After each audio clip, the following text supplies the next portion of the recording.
আজকে যে আমি রান্নাটা করব সেটা হলো সিমুই। এই যে এগুলো হাতে তৈরি করা সিমুই, বাড়িতে, মেশিনে নয়, হাতে তৈরি করা। দুধটাকে আগে ফুটিয়ে নিচ্ছি। 1 কিলো দুধ নিয়ে নিয়েছি। শুধু কড়াটা গরম হয়ে গেছে, কড়ার মধ্যে আমি একটু ঘি দিয়ে দিচ্ছি সিমুইটা ভেজে নেব বলে। ঘিটার মধ্যে আমি একটা তেজপাতা দিয়ে রেখে দিই।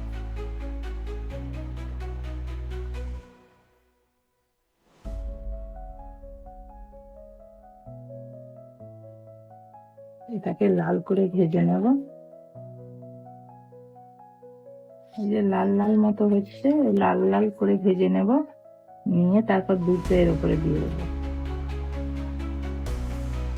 এবার এটা লাল করে ভাজা হয়ে গেছে, এর মধ্যে এবার দুধটা সব দিয়ে দেবো।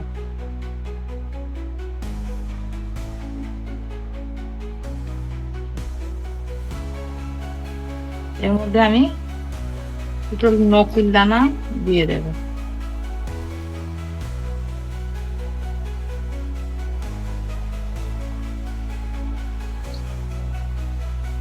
এর মধ্যে আমি এই কিশমিশ গুলো দিয়ে দিচ্ছি, আর 4টে এলাচকে ফাটিয়ে নিয়েছি।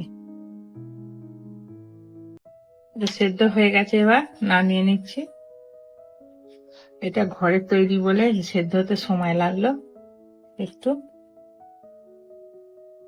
একটু ঠান্ডা হলে বসে যাবে। এটা দেখতে খুব সুন্দর লাগছে, এলাচের গন্ধটাও খুব সুন্দর উঠেছে, খেতে খুব ভালো লাগবে।